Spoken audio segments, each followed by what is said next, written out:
Practice పట్టుకుని first నా batch 10th class batch.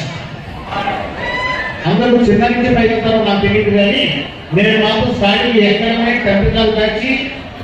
అప్పుడు కాంపోజిట్ జనరల్ మ్యాథ్స్ అని ఉండేది. 2023 దాకా కూడా నేనే మ్యాథ్స్ చెప్తున్నాను. నేను ఎవరికి అక్షరం బాధ్యత. అంటే దరిదాపు 40 సంవత్సరాల నుంచి నేనే మ్యాథ్స్ చెప్పుకుంటూ వస్తున్నాను. నేను నాకు ఇష్టమైన సబ్జెక్టు, నాకు ప్రియమైన సబ్జెక్టు అదే. నాకు ఈ రోజున నన్ను ఈ స్థాయిలో కూర్చోబెట్టింది కూడా నా మ్యాథ్స్ సబ్జెక్టే. నాకు ముందు పెట్టింది కూడా అదే. మా అమ్మగారు చిన్నప్పుడు మాట చెప్పారు, నువ్వు బతకడం గొప్ప కాదు, నలుగురిని బతికించు.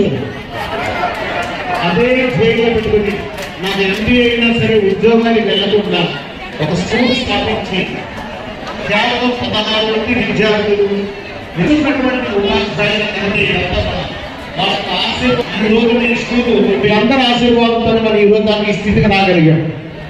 తర్వాత మన పిల్లలతో చెప్పేవాళ్ళు, మాస్టర్ బాగా కొట్టేవారండి.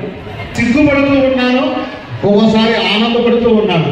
ఎక్కడ కనబడిన ఇంట్రడక్షన్ నాకు ఎలా ఉందో తెలుస్తుంది. మాస్టర్ బాగా కొట్టేవాడు, బాగా తిట్టేవాడు, బయట నిల్చోబెట్టేవాడు. ఏమండి ఇవన్నీ ఎందుకు చేశాడు మీరు ఒకసారి ఆలోచించండి. మీకోసమే. ఈ రోజున మీరు ఈ స్థాయిలో ఉన్నారంటే, ఇంత డిసిప్లిన్ గా ఉన్నారంటే, ఇంత క్రమశిక్షణ దానికి ఈ స్థాయిలో ఉన్నారంటే మా మాస్టర్ మా మాస్టర్. ఆ తర్వాత మాస్టర్ దెబ్బలు అనే మాట కాకుండా నన్ను ఇంకో రకంగా సంప్రదించండి. మీకు చాలాసార్లు మీటింగ్లో కూడా చెప్పాను. దెబ్బలు మెసేజ్ అయిపోయింది అంటే ఆయన నన్ను వదలు. నాకు వాళ్ళ తల్లిదండ్రులు ఏంటంటే నేను ఎవరిని కూడా నేను కొట్టడం మానేశాను. అందుకే ఆఫీసర్గా ఉన్నారు. మరి ఇంతమంది మరి దేశ విదేశాల్లో విద్యను అభ్యసించి ఇవాళ ఉన్నత స్థాయిలో ఉన్నారని రామకృష్ణ పబ్లిక్ స్కూల్ పిల్లలు ఎంత ఎదిగినా ఒదిగి ఉన్నారంటారు.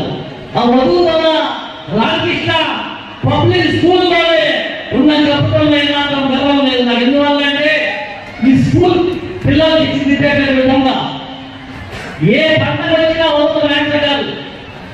సంక్రాంతి కానివ్వండి, రంజాన్ కానివ్వండి, క్రిస్మస్ కానివ్వండి, ఏ పండుగ వచ్చినా ఆ పండుగ మాత్రమే రామకృష్ణ పబ్లిక్ స్కూల్లో చూడటం జరుగుతుంది మనందరం కూడా. మరి అటువంటి తరుణంలో మరి అక్కడ ఈ రోజు ఇక్కడ చరిత్రలో మర్చిపోయేటటువంటి రోజు అనమాట. నాకు ఒక పాట గుర్తుకొస్తుంది.